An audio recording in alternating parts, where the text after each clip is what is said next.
सतगुरुदेव की जय। बंदी छोड़ कबीर परमेश्वर जी की जय। बंदी छोड़ गरीबदास जी महाराज जी की जय। स्वामी रामदेवानंद जी गुरु महाराज जी की जय हो। परम पिता परमात्मा पूर्ण ब्रह्म सारी सृष्टि के रचनहार कबीर परमेश्वर जी की असीम रजा से आप सभी पुण्यात्माएं सत्संग सुन रहे हैं। मात पिता मिल जाएंगे 184 वही, सतगुरु सेवा और बंदगी ये फेर मिलन की नहीं। हमारे परम पिता कबीर भगवान ने आकर के सुती आत्मा को जगाया है जो काल की भांग पीकर नशे में अपना जीवन नाश कर रही थी। उसके लिए परमात्मा ने स्वयं आकर हमें ज्ञान दिया है कि जो आज आप इस परिवार के पोषण में और संपत्ति के संग्रह करने में अपना पूरा मनुष्य जीवन नाश कर जाते हो, मनुष्य जीवन का केवल इतना ही काम नहीं था। ये क्रियाएं जो आप करते हो पशु पक्षी भी यही करते हैं। फिर मानव शरीर के मिलने का उद्देश्य क्या था, आवश्यकता क्या थी, ये परमात्मा स्वयं आकर ज्ञान कराते हैं। और उस ज्ञान को आगे कुछ अज्ञान बना करके काल के दूत काल के संत प्रेरणा तो करते रहते हैं, लेकिन उनके पास समाधान नहीं होता। जिसके पास समाधान नहीं है वो ज्ञान भी व्यर्थ है। जैसे किसी को कोई रोग है, किसी ने बता भी दिया कि आपको अमुक रोग है, औषधि है नहीं और है तो वो डुप्लीकेट है, तो वो ज्ञान भी वो समाधान भी वो दोनों व्यर्थ हैं, यूजलेस हैं। ठीक इसी प्रकार तत्व ज्ञान के अभाव से जो भक्ति भी करते थे, मनुष्य जीवन का उद्देश्य भी जो संत बता दिया करते थे कि इसका आत्म कल्याण ही मनुष्य जीवन का उद्देश्य है, लेकिन उनके पास समाधान नहीं था। तो परमात्मा ने आकर के समाधान भी बताया है और ये तत्व ज्ञान भी बताया है। क्या बताया है परमात्मा ने कि मात पिता मिल जाएंगे इस 184 माह, जहां भी आपका जन्म होगा, पशु कुत्ते की योनि में जाओगे वहां भी माता पिता मिल जाएंगे। गधे की योनि में जाओगे वहां भी आपको माता पिता मिल जाएंगे। पक्षी बनोगे वहां भी माता पिता मिल जाएंगे। मनुष्य जन्म होगा वहां भी माता पिता मिल जाएंगे। मनुष्य शरीर के अतिरिक्त हमें परमात्मा नहीं मिल सकते, सतगुरु नहीं मिल सकते। इसलिए परमात्मा बताते हैं कि माता पिता मिल जाएंगे 184 माह और सतगुरु सेवा और या बंदगी वही फेर मिलन की ना। मानुष जन्म पाया कर जो नहीं रट हरि नाम, जैसे कुआ जल बिना फिर बनवाया क्या काम।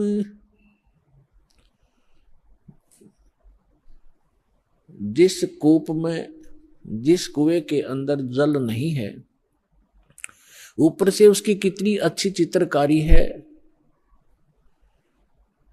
और कितना चाहे पक्का स्ट्रक्चर है, यूजलेस है वो, उसका कोई लाभ नहीं,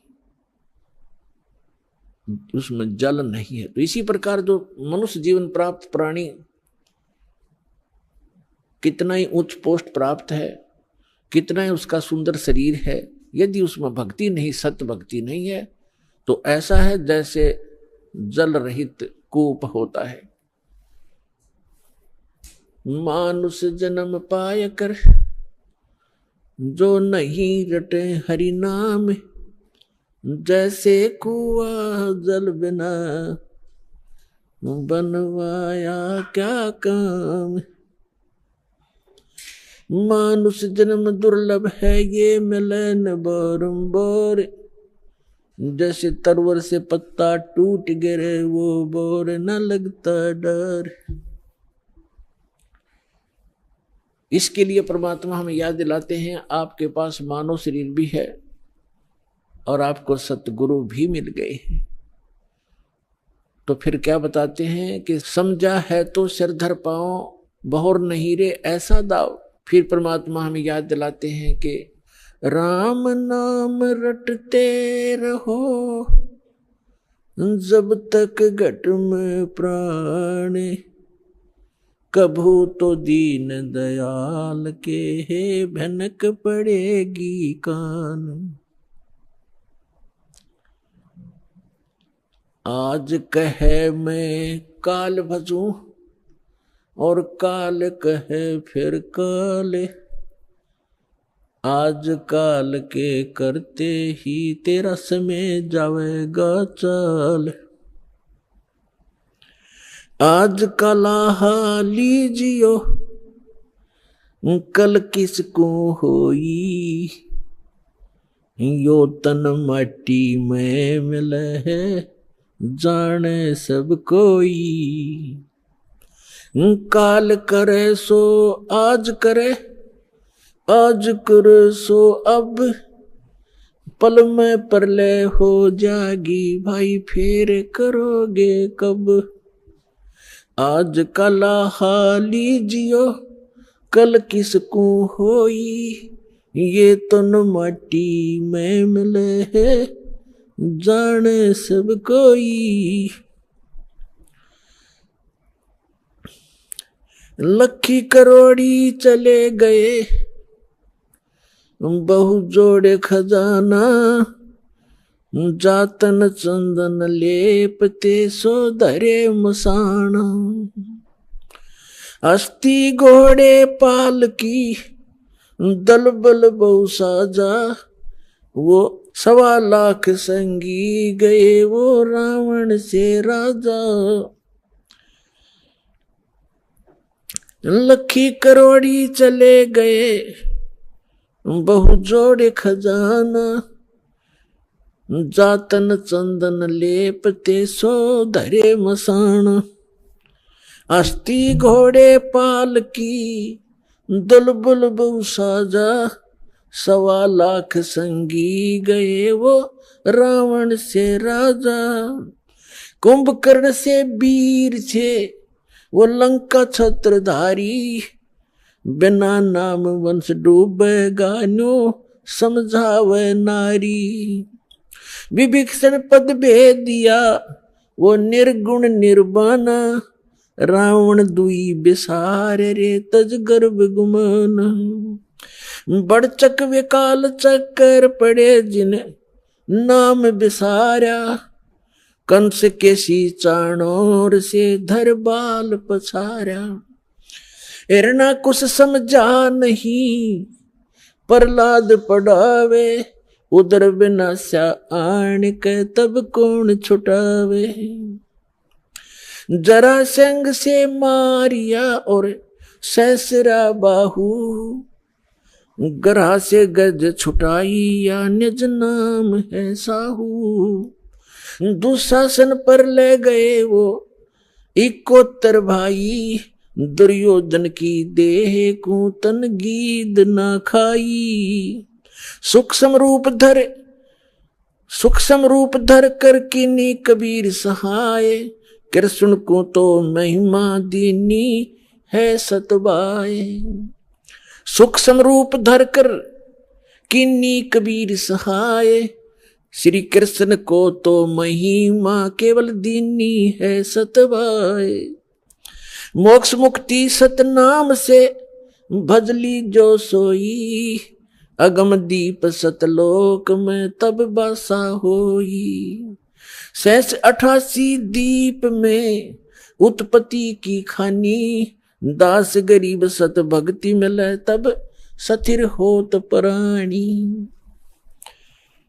पुण्यात्मा, सौभाग्य आपका, धन्य आपके माता पिता जिनसे जन्म हुआ, क्योंकि अच्छी संतान अच्छे ही माता पिता को प्राप्त होती है। अच्छी संतान वही है जो भगवान से डरने वाले, परमात्मा की तरफ में भटकने वाले और बुराई से डरने वाले होते हैं, वही अच्छी संतान होती है। और वो अच्छे माता पिता से उनका जन्म हुआ करता है। तो ऐसे संस्कार आपको जो प्राप्त हैं ये बहुत ही कम चांस है इस मानव जीवन में। आप बालक को, आपको ज्ञान नहीं, ये दास इस मार्ग का मास्टर बना दिया कबीर भगवान ने। इस दास को मालूम है आपकी कितनी कीमत है, आप कितने पुण्यकर्मी प्राणी हैं, क्योंकि लाल को अपनी कीमत का स्वयं ज्ञान नहीं होता, जोर ही कीमत लगाता है। अब क्या बताते हैं परमात्मा कि आज का लाहा लीजियो कल किसको होई, और ये तन माटी में मिले जाने सब कोई। सबको मालूम है मरेंगे, पर एक सबसे बड़ी भूल हमारा ये लगी है कि अभी नहीं मरेंगे। कब मरेंगे? अप्रोक्सीमेट है, अप्रोक्सीमेशन है कि जैसे कोई 20-30 वर्ष का बच्चा है, बेटा है या बेटी है, वो तो स्वाभाविक निश्चिंत है कि अभी तो 100 वर्ष के आसपास मरते हैं, 80-70 वर्ष तो बहुत हो जाते हैं। और जो 50-40 के हो गए वो भी अभी सोच रहे हैं अभी नहीं मरेंगे क्योंकि उम्र बहुत है। और जो 70 और 80 के बीच में पहुंच गए वो भी अब ये सोच रहे हैं अभी नहीं मरेंगे।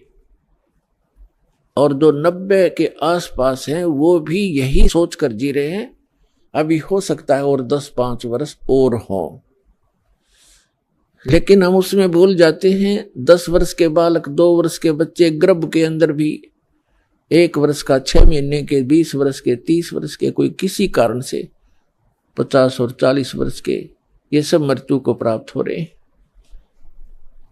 तो इसलिए परमात्मा याद दिलाते हैं कि आज का लाहा लीजियो कल किसको होई। जो अपना धन इकट्ठा कर लोगे, भक्ति कर लोगे, दान धर्म कर लोगे, वो आपका होगा। बाकी ये रेस्टोरेंट है, आपने सब कुछ बना बनू का यहीं छोड़ जाना, आप साथ नहीं ले जा सकते।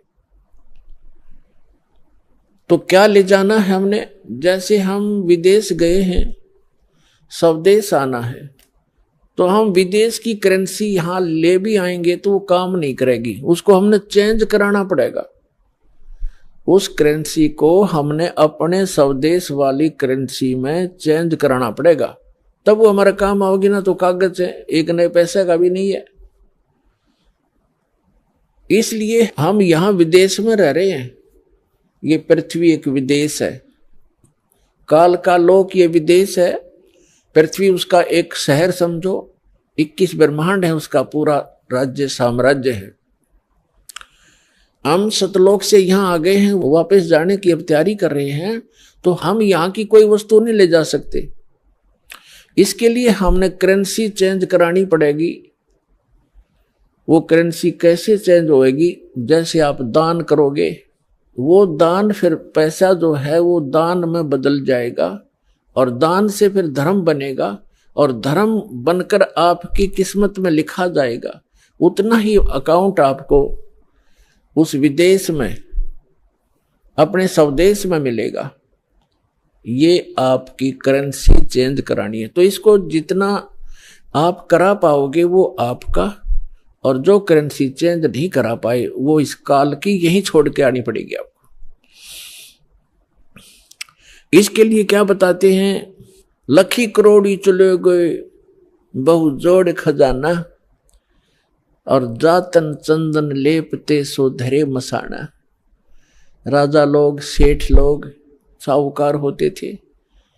जितना व्यक्ति धनी हो जाएगा उतना ही वो कृत घनी बन जाता है।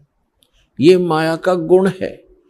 राजा लोग क्या करते थे? सारे शरीर पर, जैसे आजकल तो एसी चल पड़े, कूलर कालर हो गए, राजा लोग क्या करते थे? चंदन को घिसवाते, नौकर चंदन घिसा करते थे, और गर्मियों के दिन में सारे शरीर पर चंदन लगा लिया करते थे, और शीतलता प्राप्त करते थे उससे। चंदन की लकड़ी का बुरादा, चंदन जो है बहुत शीतल होता, ठंडा तासीर होती। इसी प्रकार सेठ और साहूकार। तो परमात्मा कहते हैं जातन चंदन लेपते, जिसके शरीर पर चंदन लेपन होता था और भक्ति करी नहीं, बकवाद करके जीवन नाश कर गए, पिछले जन्म के पुण्य कर्मों को पूर्व जन्म की बैटरी से राजा बन गए। जब तक पूर्व जन्म के पुण्य चलते हैं ये राजा राज्य भोगता है, धनी अपना धन का सुख लेता है, और यदि भविष्य की भक्ति ठीक ना बनी, शास्त्र अनुकूल साधना नहीं हुई, चार्जर नहीं लगा, तो पूर्व जन्म की बैटरी जिस दिन डिस्चार्ज होएगी, यानी पूर्व जन्म के पुण्य आपके जिस दिन समाप्त हो जाएंगे, उस दिन अचानक कैर टूटने शुरू हो जाएंगे। जैसे राजा लोगों का इतिहास देख लो आप, पिछला पुराना इतिहास हम पढ़ा करते थे। कोई राजा 5 वर्ष राज्य किया, किसी ने 10 वर्ष किया, किसी ने 12 वर्ष किया, और जब कर्म बिगड़ते ही इंसान के, कोई ना कोई काल प्रेरणा से दूसरा राजा आके उस पर आक्रमण कर देता है, उसकी नींद हराम हो जाती है, मारा जाता है, लुट जाता है, बच जाता, जंगलों में धक्के खाता है, तो अब बैटरी उसकी समाप्त होगी और मृत्यु के उपरांत राजा गधे की योनि में जाता है। तो यहां परमात्मा कहते हैं, अगम निगम को खोज ले, बुद्धि विवेक विचार, उदय अस्त का राज मिले, तो बिन नाम बेगार। कितना सटीक उदाहरण दिया है परमात्मा ने कि जरा सा बुद्धि से काम ले मानो, अगम निगम को खोज ले, अपने भविष्य को विचार कर, और बुद्धि विवेक विचार, उदय अस्त का राज मिले, तो वे नाम बेगार। यदि पृथ्वी पति बन जावे, उदय यानी जहां से सूर्य उदय होता है और अस्त होता है, अर्थात पूरी पृथ्वी पर जिसका शासन हो, उसको उदय अस्त का राजा कहते हैं। उदय अस्त का राज्य मिले, तो बिन नाम बेगार। अब बेगार तो अब शायद किसी बच्चों को ना याद हो, डिफाइन करना पड़ेगा उसको। पहले सन 60 के बाद 66-67 में 68 के अंदर हरियाणा में प्रांत अलग हो गया था, इसमें इतना विकास नहीं था, सड़कें बन गई। फिर ये 3 व्हीलर चला करते थे पेट्रोल के, ये बड़े बड़े जिनको 3 पहियों वाले 3 व्हीलर के बड़े वाले, और वो गांव से शहर में जाया करते थे।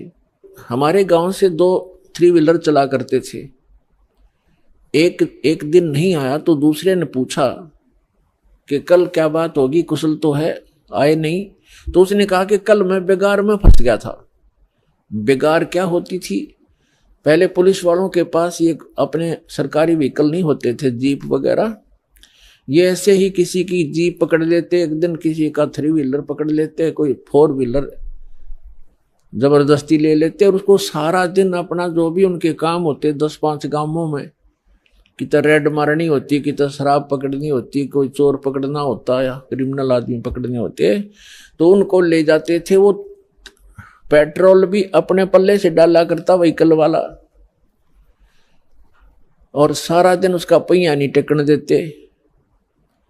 आम व्यक्ति को तो ऐसे लगे जैसे बड़ी स्पीड से जा रहा है, कोई अच्छी कमाई कर रहा होगा वो 3 व्हीलर वाला, और वो फंस रहा था बेगार में। तो वो बता रहा था कि कल मैं 200 रुपये अपने घर से लगा कर आया हूं, यानी उस समय के 200 रुपये आज के 20,000 भी मेरे ख्याल में कम होंगे। कहता 200 रुपये का पेट्रोल अपने पल्ले से लगाया, सारे सुबह ले गए मुझे पकड़कर 6 बजे, रात के 11-12 बजे छोड़ा मुझे। 200 रुपये का तेल लग गया और पल्ले से रोटी खानी थी, तो कल मैं बेगार में फंस गया। अब क्या था कि सारा दिन वो चलता तो खूब दिखाई दिया, पहिया टेका नहीं, बहुत स्पीड, इधर चल उधर चल, और इनकम 1 नए पैसे की नहीं थी, खर्चा सारा का सारा था। इसको कहते हैं बेगार।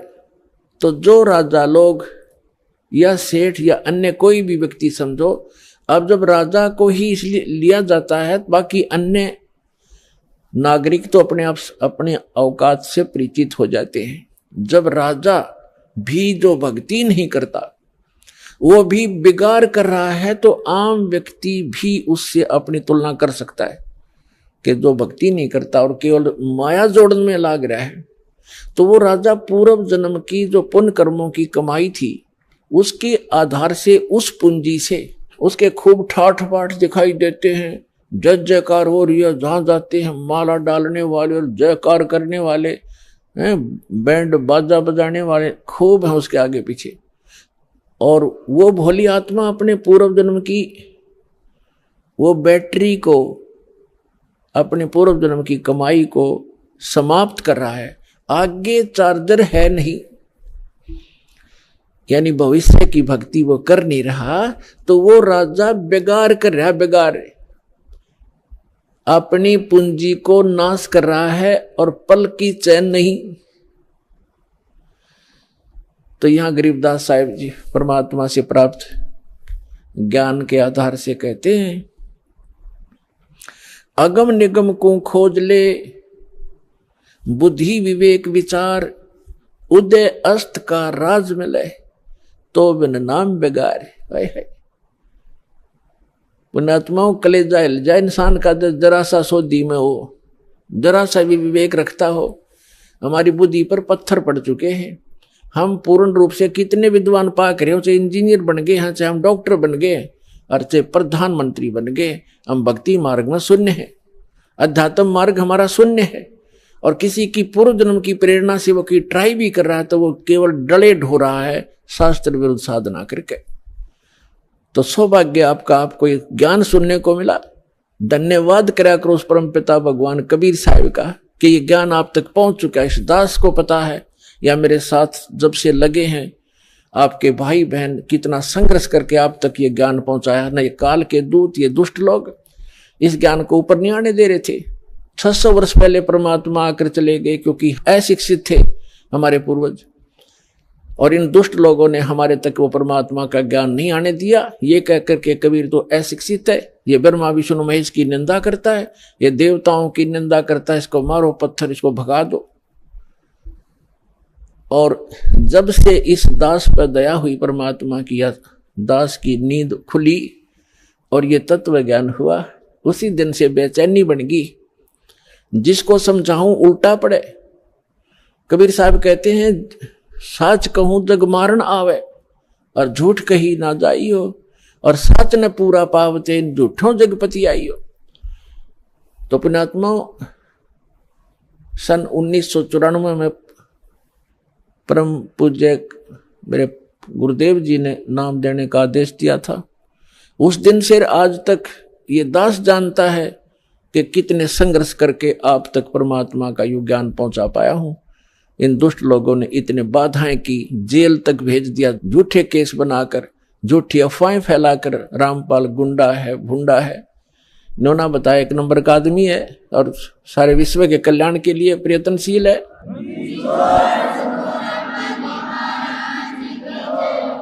तो पुण्यात्माओं, आप सभी का कर्तव्य बनता है अपने बहन भाइयों तक ये ज्ञान पहुंचाने का। इस मार्ग के अंदर सबसे पहला आपको सहनशील बनना पड़ेगा, क्योंकि ये ऐसा ज्ञान है जो भी सुनता एक बार उसमें तूफान आता ही आता है।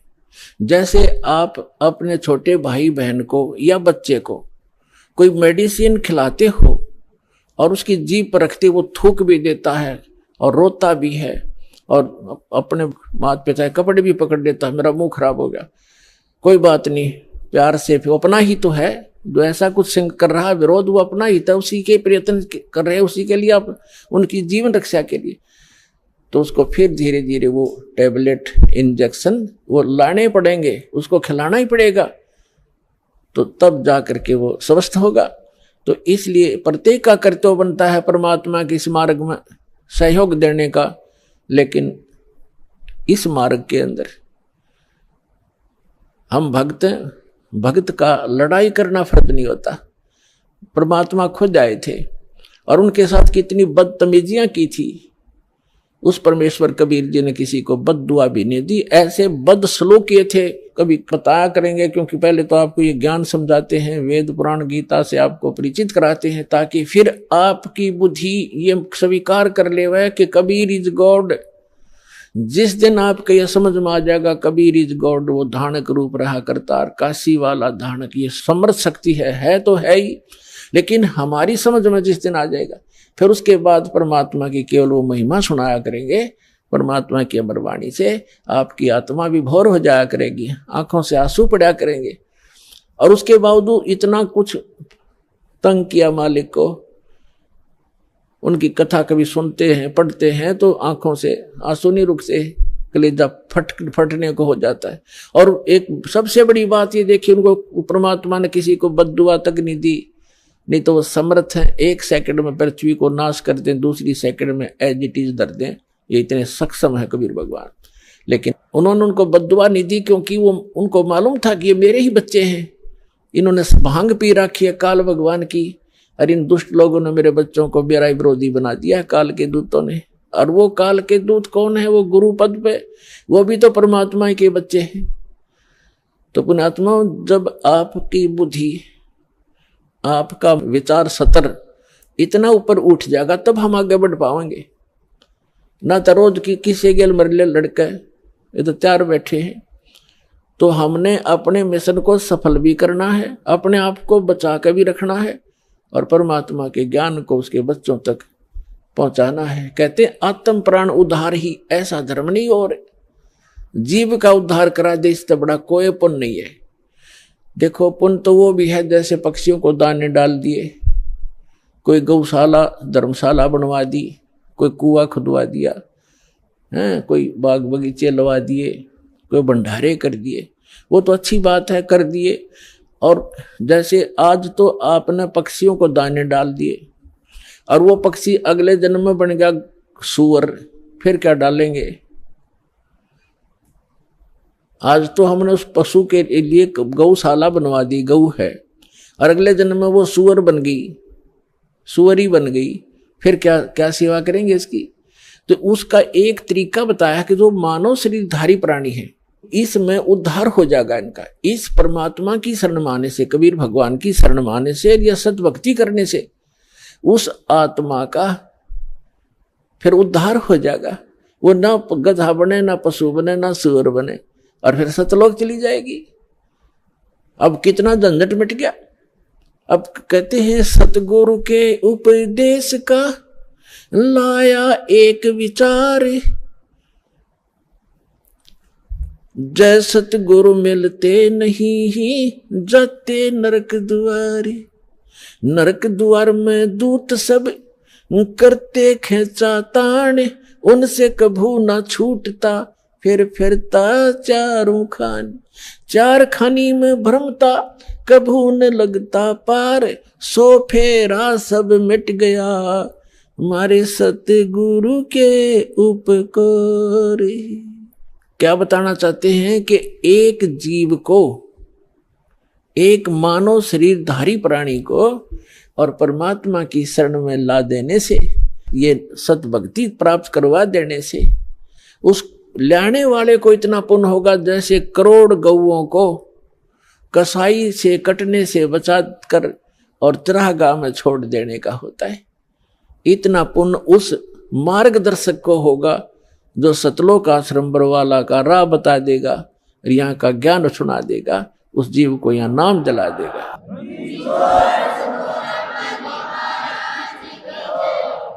तो फिर उसके बाद कहते हैं उस भक्त का सारा बाईपास निकल गया, सतगुरु मिल गए, सतगुरु की उपदेश का लाया एक विचार, और जय सतगुरु मिलते नहीं हम जाते नरक द्वार। नरक द्वार में दूत सब फिर करते खेचा ताण, उनसे कभू ना छूटता फिर फिरता चारों खान। चार खानी में भ्रमता और कभू न लगता पार, और सो फेरा सब मिट गया मेरे सतगुरु के उपकार। ओए अब ना वो पशु बने, ना पक्षी बने, और ना कोई और नरक में जावे। तो कितना बाईपास निकाल दिया परमात्मा की कृपा से, उस सच्चे नाम से वो कितना बाईपास निकल गया। तो इस प्रकार कहते हैं आत्म प्राण उद्धार ही ऐसा धर्म नहीं, और इससे बड़ा कोई पुण्य नहीं प्राणी को। पुण्य तो और भी है, लेकिन अगर आप परोपकार करना चाहते हैं, आपके दिल में दया है प्राणियों के प्रति, तो मानव शरीरधारी प्राणी को मनुष्य जीवन प्राप्त करवा दे। बुरा वो भी नहीं है जैसे एक पक्षी है, अपने घर पर दाने डाल दो, कुत्ता आता है रोटी डाल दो, अपने ही घर पे डालो, कहीं विशेष स्थानों पर मत भटको, ये व्यर्थ है। और अतिथि आता उसको भोजन करवा दो। कोई भी मांगने वाला आता उसको पैसा मत दो। कई भक्त कहते हैं ये तो फिर हमारे दिल में दया खत्म हो जाएगी यदि हम भिखारी को पैसा नहीं देंगे। परमात्मा कहते हैं दया का प्रयोग भी विधिवत करने से ही लाभ होगा, अन्यथा वो आपका भी भक्ति नाशक और दूसरे का भी हानिकारक, दूसरे को भी हानि कर देगा। जैसे एक धनी व्यक्ति ने दया भाव से एक भिखारी को 100 रुपये दे दिए। अब वो भिखारी पहले प्रतिदिन 1 पौवा पिया करता और घर में पी कर शराब तो झगड़ा ही करवाती है और कौन सा रामायण बचेगा वो। तो उस दिन उसने आधा पिया, आधा बोतल शराब पी गया, घर जाकर लड़ाई कर दी, घरवाली और बच्चे खूब पीट दिए। वह उसकी पत्नी लेकर बच्चों को कुएं में गिर गई, सारे मर गए। अब उसके दान करने वाले दयालु ने उस भिखारी का कुणबा गानी करवा दी। तो ये दया भी खराब है, ऐसी दया नहीं करनी चाहिए। भिखारी को रोटी खिला दे, अगर भिखारी रोटी खा ले भाई, कपड़ा नहीं है तो कपड़ा सिलवा दे उसको, बिना सिलाया नहीं दो जाते बेचेगा और गुटी लाओगा। एक भगत कह रहा था कि एक दिन मैं पार्क में घूमने चला गया और वहां 2 बाबा जी बैठे हैं, नकली 2 या 3 जैसे थे वह। तो वो मांग मूंग के लाए, इकट्ठे पैसे कराया करते शाम ने। उस दिन उनके पास सारा कुल मिलाकर 20 से 25 रुपए बने। तो वो कहने लगे भाई इसमें तो कुछ भी ना आवे, एक का भी काम ना चले शराब पीने का। तो उन्होंने बोला भाई ठीक है तुम टाल कर दो, मैं अकेला पी लूंगा। वो लेकर 1 बाज गया 25 रुपया ने। उसने अकेले ने काम चलाया उस दिन, तुम्हारे लिए कल दे दूंगा फिर मैं इकट्ठे करके। तो बता, इन इसे दुष्टों को दान करके तुम अपना पुण्य चाहते हो, अपना कल्याण चाहते हो? तो दान भी कहते हैं गुरु बिन माला फेरते, गुरु बिन देते दान, गुरु बिन दोनों निष्फल हैं, चाहे पूछो वेद पुराण। तो गुरु के अतिरिक्त दिया हुआ आपका दान भी व्यर्थ ही रहेगा। अगम निगम को खोज ले, बुद्धि विवेक विचार, उदय अस्त का राज मिले तो वे नाम बेगार। परमात्मा ने आपके ऊपर मेहर की है पुण्यात्माओं। मनुष्य शरीर ऐसे समय में अब परमात्मा ने बैन उठा रखा है कि जो भी सतनाम को और इस हारनाम को प्राप्त कर लेगा, आजीवन मर्यादा में रहेगा, गुरु वचन पर चलेगा, वो सभी सतलोक चले जाएंगे, जहां जाने के बाद साधक फिर लौटकर कभी संसार में नहीं आते। तो उसके लिए बताया है कि सतगुरु मिलना चाहिए, पूरा संत हो, सत भक्ति शास्त्र अनुकूल हो और भक्त भी कति डट के भक्ति करे, बुराई छोड़ दे। बीड़ी शराब मांस तमाकू आन उपासना रिश्वतखोरी चोरी जारी, ये सब बुराई है, इस भक्ति मार्ग में बाधक है। इनको त्याग कर ही हम परमात्मा प्राप्ति कर सकते हैं, मनुष्य जीवन को सफल कर सकते हैं। अब प्रसंग चल रहा है कि कल करे सो आज करो, आज करे सो अब, और पल में प्रलय हो जाएगी, भाई फिर करोगे कब। समझा है तो सिर दर पाओ, बहुर नहीं रे ऐसा दाव, आगे गए न बावड़े, रहते भी सब जा, और बिन साहिब की बंदगी कहीं ठोर ठिकाना ना। जो पहले चले गए, मृत्यु होगी, उन्होंने तो आके बताया नहीं हमारे साथ क्या बना, और शेष भी सब चले जाएंगे, ऐसे ही मृत्यु को प्राप्त हो जाएंगे। और परमात्मा ने आके बताया है कि वो जो भक्ति नहीं करते वो नरक में जाते हैं। सतगुरु नहीं मिलते, सच्चा संत नहीं मिलते, सतगुरु नहीं मिलते तो जाते नरक द्वार। जय सतगुरु मिलते नहीं, जाते नरक द्वार। है सतगुरु के उपदेश का लाया एक विचार, और जय सतगुरु मिलते नहीं, जाते नरक द्वार। नरक द्वार में दूत सब करते खेचा ताण, उनसे कभू ना छूटता फिर फिरता चारों खान। 4 खानी माने ये अंडरज जेरज उद्बुद ये 4 प्रकार से जो उत्पत्ति प्राणियों की होती है, ये 84 लाख प्रकार के प्राणियों का जो जीवन होते हैं, इनको 4 विभागों में बांटा है, 4 डिवीजन बनाई है इनकी। और 4 खानी में भ्रमता कबू ना लगता पार, सो फेरा सब मिट गया मेरे सतगुरु के उपकार। अब फिर कहते हैं ऐसे सतगुरु की क्या महिमा करूं, 7 समुद्र की मसी करूं, लेखनी करूं बन राय, धरती का कागज करूं, गुरु गुण लिखो न जाए।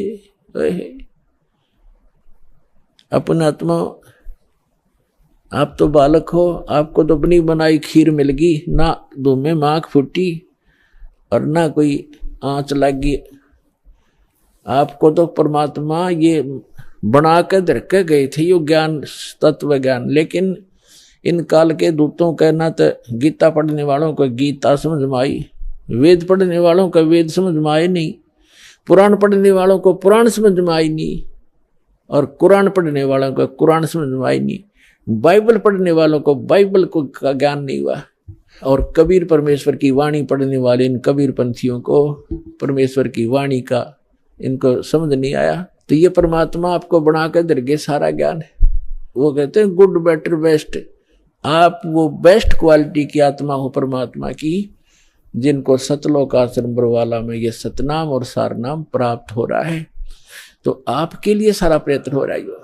अपना आत्मा बैड होता है, बैड तो बैड से गुड भी बन सकता है। जैसे चोर चोरी करता था, यो ज्ञान हुआ, चोरी छोड़ दी, भगत बन गया। शराब पीता था, शराबी कहलाता था, शराब छोड़ दी, भक्ति करने लग गया, भगत कहा आया। तो इसी प्रकार हम बैड से गुड बन जाएंगे, गुड से फिर बेटर बनेंगे, फिर बेस्ट बन जाएंगे। तो बेस्ट बनने के बाद हम सतलोक जाएंगे। तो जिनको सतलोक आश्रम बरवाला प्राप्त हुआ, मर्यादा में रहे, सतभक्ति करते रहे, तो वो बेस्ट क्वालिटी की हंस आत्मा है भगवान की, और उन पर विशेष रजा है परमात्मा की। परमात्मा हमें आकर ज्ञान देते हैं, रह रहकर समझाने की चेष्टा करते हैं। 7 समुद्र की मसी करूं और लेखनी करूं बन राय। किसी भी एक मान ले पेड़ को काट कर रख लो और उसकी छोटी छोटी टहनी, बड़े तने सबको चीर चीर कर कलम बना कर रख दे, ढेर लग जाएगा। और परमात्मा कहते उस एक पेड़ की सब कलमों को लिखना शुरू कर दे। धरती जितना बड़ा कागज हो, 7 समुद्रों जैसी इंक हो, स्याही हो, तो कहती ये सब लिखते लिखते कलम घिस जा, 7 समुद्र की इंक भी समाप्त हो जावे। ऐसे सतगुरु के गुण लिखे नहीं जा सकते। अब क्या लिखोगे? एक कुत्ते का जीवन लो, उस कुत्ते के जीवन में क्या क्या कष्ट उसको होते हैं। सारी रात तो भौंकता है, उसकी एक स्वभाव बना रखे, सारी रात भौंक के उसकी आंख कट्ठी हो जा, भूख लगे जोर की, और सुबह वो क्या करता है, किसी का दरवाजा खुलता है गली में, ऐसे देख जाकर सीधा भागता है किधर, रसोई से महक आ रही होती है उसको, कोई बासी टुकड़े की, या वैसे ताजा बना रहे हो, तो दाव लगाकर रसोई में घुसने की चेष्टा करता है। अब रसोई में कौन घुसने दे उसके, या तो लठ मारेंगे या फेंक कर मारेंगे, कोई ना ठहरता है। एक घर में गया, उसका लठ लग गया, फिर ट्या ट्या करता हुआ दूसरे में गया, दूसरे में गया, दूसरे में उसका भाग, उसने कोई टूक मिला, फिर जूत मिला, और उसमें भी लठ लग गया, तो फिर भूख तो उसको लगी है, वो फिर कहाँ जाता है, बाहर खेतों जंगल में जहाँ लोग फ्रेश होकर आते हैं, वहां जा करके फिर वो गोबर खाता है। और पहले वो मनुष्य जीवन में अफलातून बना फिरा था, कहे से भी ना समझ में आवा कि ये दुख हो जाएगा आपके जीवन को। तो पुण्यात्मा सौभाग्य आपका, आपका बात समझ में आ गई कि जो संतों ने वचन बोले वो सारे साचे हैं, और आपका कल्याण हो गया। तो इस प्रकार उन दुखों को याद करके और लिखा जाए, तब कहते हैं परमात्मा, सतगुरु के सजदा करूं ये कर्म छुटाए कोट, और जो ऐसे सतगुरु की निंदा करे फिर जम तोड़ेंगे ओठे।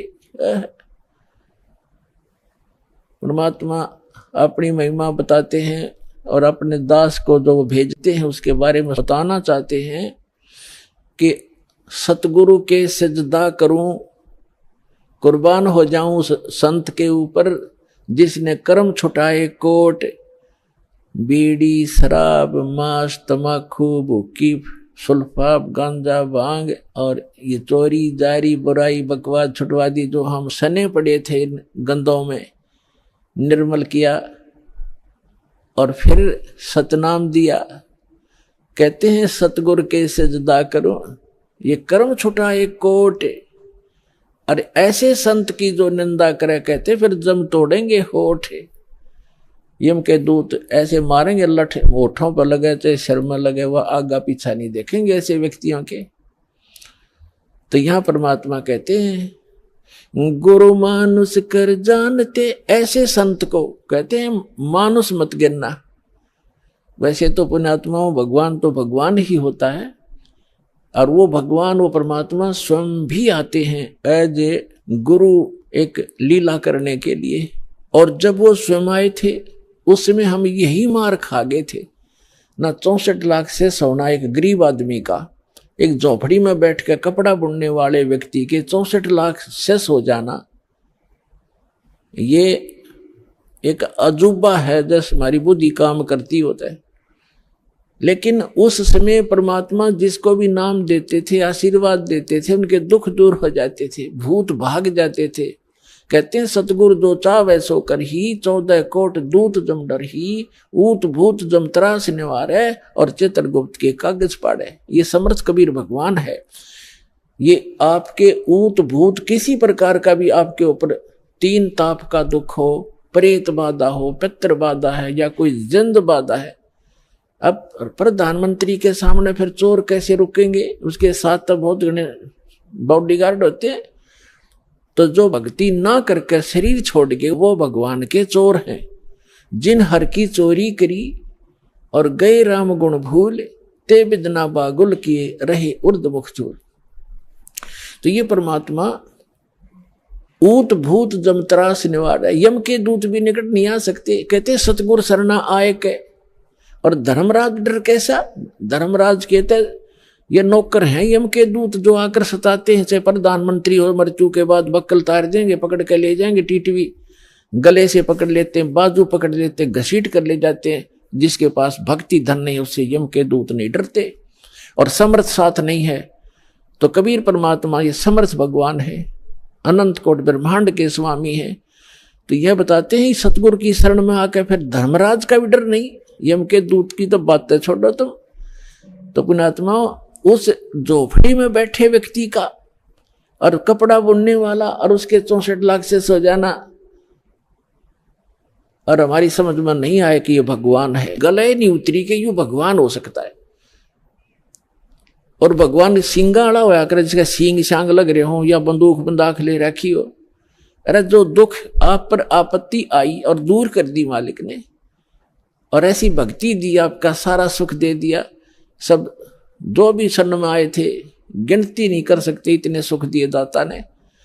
और लेकिन उन सिरफरों के बकाए हुए ये कह दिया करते न, यो तो वैसे सिद्ध पुरुष है, कोई सिद्धि शादी जानता है, ये भगवान थोड़ा ही हो सकता है। हम मान्य करते भगवान श्री राम और श्री कृष्ण, जिसके हाथ में तीर सुदर्शन चक्र और हनुमान जी के पास गदा और माता ले 8 हाथों में हथियार, तो हम इसे ईशान भगवान मानना थे। यह बुद्धि पर पत्थर पड़ रहे थे, इसी कारण से हम फेल रहे। तो हम उसी समय इसलिए मार खा गए कि हमने भगवान को भगवान नहीं माना। तो परमात्मा एक वाणी लिखकर गए हैं कि गुरु गोविंद कर जानियो, रहियो शब्द समाए, मिले जब दंडवत बंदगी, नहीं पल पल ध्यान लगावे। गुरु जी को गोविंद कर मानना, भगवान मानकर उसके साथ व्यवहार करना, ट्रीट करना। गुरु गोविंद कर जानियो और चलियो आज्ञा मां, मिले तो दंडवत बंदगी, नहीं तो पल पल ध्यान लगा। जब भी आपको मिले दंडवत प्रणाम करें और गुरु जी को परमात्मा मानना। वो खुद तो भगवान थे ही, लेकिन अब अपने दास को भेजा है परमात्मा ने, तो इसलिए कि आपका जो भाव है वो बना रहेगा। जैसे गणित के अंदर एक प्रश्न आता था ब्याज का, ऋण का, तो उसमें मूलधन ज्ञात करना होता था। मूलधन तो होता था वो करोड़ों और अरबों रुपए का। उस करोड़ों और अरबों रुपए के मूलधन को प्राप्त करने के लिए मानना पड़ता है, मान लीजिए मूलधन 100 रुपये। वो 100 रुपये मूलधन नहीं है, लेकिन वो सपोज करना पड़ेगा उस प्रॉब्लम को सोल्व करने के लिए। तो ये समझ लेना पुण्यात्माओं, परमात्मा की वाणी है कि गुरु गोविंद कर जानियो और रहियो आज्ञा माही, मिले तो दंडवत बंदगी नहीं पल पल ध्यान लगाए। अब जैसे आप यहां से जाओगे शरीर छोड़ के, ये तो छूटेगा, आपको मालूम है सबको। हम चाहते तो नहीं है कभी मृत्यु हो, लेकिन यह तो होगी वो माल्य के आधार पे है। अब तो आप भक्त हो गए, आपकी मृत्यु तो भगवान कबीर साहब के हाथ में है। आप कहोगे तब होगी, कई बार कह लोगे जब होगी। अब काल नहीं मार सकता आपको, अकाल मृत्यु नहीं मर सकते आप, अगर नियम ठीक रखोगे।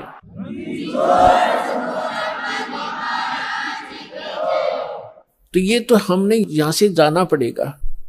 जब आप यहां शरीर छोड़कर जाओगे तो ऊपर जाकर के जहां भी आप देखोगे ये दास के रूप में वो कबीर परमेश्वर आपको खड़े दिखाई देंगे। और जो काल के दूत यहां संत आए हैं उनका रूप होगा, लेकिन काल उनके संत के रूप में खड़े दिखेंगे। तो वहां जिस गुरु की वो शरण में है, तो वहां जाकर अपने गुरु जी के पास ही जाते हो, तो सीधे के अपने वो खड़े गुरु जी, तो अब उसके शेष सारे उस गुरु के पास, उसके शेष उस दूसरे गुरु के पास। तो वहां काल भी आता है जो उसने संत भेज रखा है इन जीवों का नाश करने के लिए, और परमात्मा आता स्वयं जिसने अपना संत भेज रखा है जीवों का विकास करने के लिए। तो इस दास के रूप में आपको वहां परमात्मा मिलेंगे। आपको एक और हिदायत दी जाती है कि जब आप गुरु जी के पास जाते हो, प्रणाम करते हो,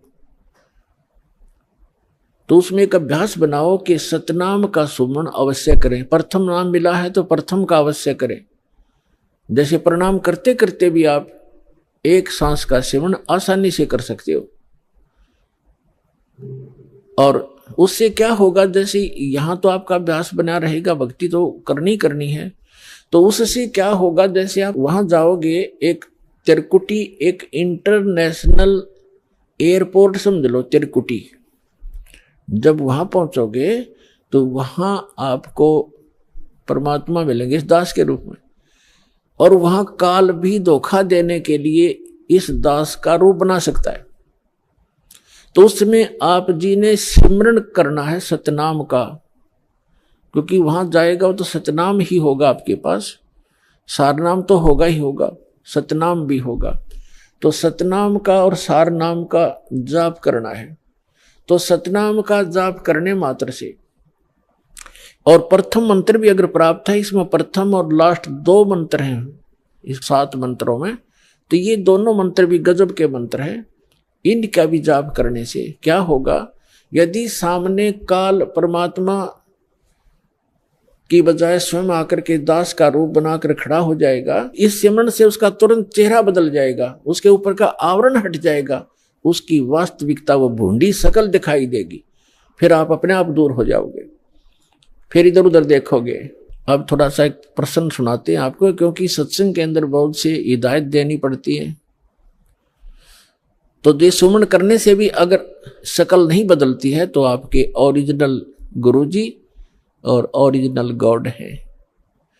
एक समय एक चंद्र विजय नाम का राजा था, उसकी इंद्रमती नाम की एक रानी थी, और वो बहुत भक्तनी थी भगवान की। पिछले जन्म से, पिछले पुण्य से ही अच्छी आत्माएं राजा बनती हैं, रानी बनती हैं, और इतना सुख होकर के भी जो परमात्मा की तरफ में भगवान की भक्ति में लगे होते हैं वो पुण्यात्मा विशेष होती है। वो माई जो है उसने एक गुरु बना रखा था, उस गुरुजी ने बता रखा था कि भगवान विष्णु भगवान शिव की भक्ति करनी चाहिए, श्री राम की भक्ति करनी चाहिए, 68 तीर्थों पे जाना चाहिए, 68 तीर्थ करना चाहिए, एकादशी का व्रत रखना चाहिए। अब जैसे एक नियम है, कहते हैं धन चाहे तो दान कर और मोक्ष चाहे भज राम। तो हमने यहाँ इस काल के लोक में रहना है तो धन भी चाहिएगा और राम भी प्राप्त करना है, तो हमने दान भी करना है और सच्चा नाम भी जपना है। अब उसके गुरुजी ने बता रखा था कि बेटी पिछले जन्म में तैने बहुत पुण्य कर रखे हैं, घने धर्म कर रखा है, जिस कारण से तू रानी बन गई। आगे ऐसी ही अच्छा जीवन प्राप्ति के लिए आप साधु संतों को भोजन कराया कर बेटा। वैसे तो आए अतिथि को भी भोजन करा दे, उसका भी पुण्य है, लेकिन भगत संत को भोजन कराने का न्यारा फल मिलता है। जैसे आपके पास पशु हैं, भैंस या गाय, एक भैंस या गाय है जो दूध देती है, और अन्य भी पशु हैं जो अभी दूध नहीं दे रहे, वो भी अपने पालने ही पड़ते।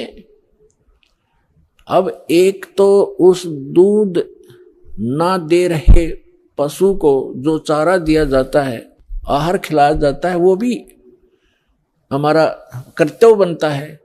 लेकिन जो दूध वाले को जो चारा चराया जाता है, बिनौले खल आदि हम डालते हैं, तो वो तुरंत लाभ दे देता है। सुबह अच्छा भोजन कराओगे, चारा चराओगे, तो शाम में दूध घना पाओगे उसके। तो इस प्रकार संत और भक्त होते हैं दूध वाले, और अन्य जो अतिथि आते हैं जो भक्त नहीं, भक्त है तो अच्छी बात है ना, तो वो भी एक कर्तव्य जानकर हमने उनको भी अवश्य भोजन कराना चाहिए और आदर सत्कार आतिथ्य सत्कार से कराना चाहिए। लेकिन साधु संतों का भोजन कराया हुआ अत्यधिक लाभ देता है। अब साधु संत भक्त भले ही वो शास्त्र विरुद्ध साधना कर रहे हैं, लेकिन पूर्व जन्म के वो पुण्यकर्मी प्राणी हैं, वही भटक रहे होते हैं। कोई लाल पीले कपड़े पहनता है, कोई दाढ़ी बढ़ा लेता है, कोई मूंड मुंडा लेता है, कोई तिलक लगाता है, जैसा भी उसको मार्गदर्शक मिल गया, क्योंकि उसको परमात्मा चाहिए, चाहे किसी भी भेख बनाने से मिल जाए, वो परमात्मा की तरफ तड़फ रहा है। ऐसे को व्यक्ति को भोजन कराने से विशेष लाभ होता है, क्योंकि अब तो साधना ठीक है नहीं, लेकिन पूर्व जन्म की कमाई उसकी है, और वो भक्त भगवान का विशेष प्यारा होता है। चाहे आज वो किसी की पूजा कर रहा है, लेकिन वो भगवान कबीर साहब का ही बच्चा है।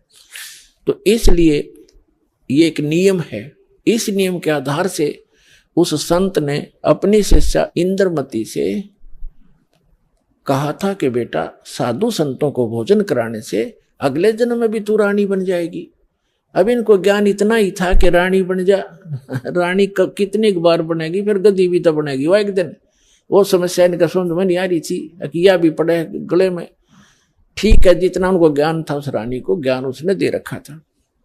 अब वो अपने गुरु जी के बताए मार्ग पर कति दृढ़ थी।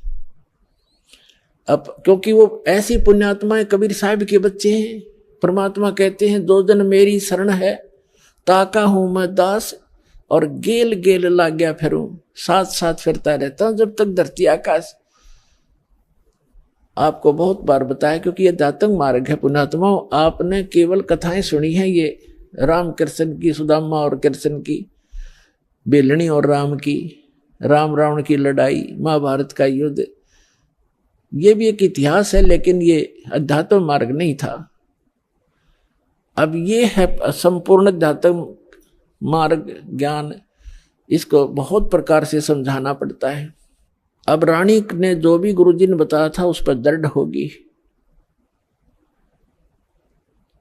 और उसने ये सोचा कि भी साधु संतों को भोजन कराना अनिवार्य है। उसने एक अपना नियम बना लिया कि मुझे भूल ना पड़े, मैं प्रतिदिन संतों को, जितने भी आसपास संत हैं, 2, 4, 10, कम से कम एक को तो भोजन करा कर ही मैं प्रतिदिन आहार किया करूंगी। तो उसने अपने नौकरों से बोल दिया कि आसपास जो भी जंगल में कोई साधु संत हो, उनको प्रार्थना करके आओ कि डेली यहां भोजन करके जाएं, और जो यहां नहीं आ सकते उनको वहां पहुंचा कराओ। अपने हाथों रोटी बनाती रानी होकर, चाहे 10 संत आते, चाहे 5 आते, चाहे 20 आते। तो ये सिलसिला शुरू था। एक बार क्या हुआ कि कुंभ के मेले का कोई ऐसा संस्कार हो गया। कुंभ के मेले पर हरिद्वार में चले गए सभी साधु संत पर भी लेने के लिए, और पैदल आना जाना होता था, तो 10-15 दिन का प्रोग्राम उनका बनता ही बनता था। कोई भी संत उस क्षेत्र में रहा नहीं। अब रानी को पता चला कि साधु आए नहीं, पता करके आओ। पता करके आए, साधु नहीं थे, कोई है नहीं, सब चले गए, सबकी झोपड़ी खाली पड़ी है। पता चला कि वो तो तीर्थ भ्रमण पर चले गए। तो रानी ने प्रण कर रखा था, प्रतिज्ञा कर रखी थी कि जब तक खाना खिला लूंगी संत को, मैं आहार नहीं करूंगी। 1 दिन बीत गया, 2 दिन बीत गया, रानी थी भूखी गड़ी, रही नहीं थी। 3रे दिन तो वह कति आंखें बंद करने लगी, अब मरूंगी। उसके पति ने भी समझाई, तो क्यों अपना जीवन नाश करे, खा ले 2 रोटी। वो साधु आओ फिर जमा दिए कि बिजली गिर गई, पर ने बोली नहीं, मर जाएंगी पर मैं भोजन नहीं खाऊं। अब उस पर दुख देखा नहीं जाता, उस परम प्रताप है। द्वापर के अंदर परमात्मा करुणा में नाम से आए हुए थे, यही कबीर भगवान, वो समर्थ परमात्मा, अमर पुरुष। चारों युग में आते हैं परमात्मा। कहते हैं सतयुग में सत सुकृत कह टेरा, त्रेता नाम मुनिंदर मेरा, द्वापर में करुणा में कहाया, और कलियुग नाम कबीर दराया। चारों युग में आया हूं मैं, परमात्मा कहा करते। तो द्वापर में वो करुणा में नाम से आई हुई थी। अब उसने देखा या मरेगी बोली भगतनी, एक साधु रूप बना के परमात्मा वहां दूर सी आते दिखाई दिए राजा के महल की तरफ ही। रानी ने कहा अपनी नौकरानी से कि बांदी है दासी, यदि तू अपनी रानी का जीवन चाहती है तो देख ले कोई साधु संत तुझे दिखाई दे जा, नहीं तो आज शाम तक तेरी रानी प्राण छोड़ देगी। अब वो दासी दुखी होकर के ऊपर चढ़ गई महल की अटारी पर, और वो कहाँ देखा बेचारी, उसने क्या देखा कि सामने एक संत रूप में, सफेद कपड़े, दाढ़ी बड़ी हुई, सिर पे छोटे छोटे बाल हैं, आ रहा है एक सिंपल सा साधु, गले में माला टांग रखी। दाता ने थोड़ा ईसा दिखाया, जानू महात्मा सा भी जच्चा है ना, तो हम महात्मा उनको मानते हैं जिनकी दाढ़ी बढ़ रही हो, लंबे लंबे बाल हो, तिलक ला रखा हो, 5-4 माला डाल रखा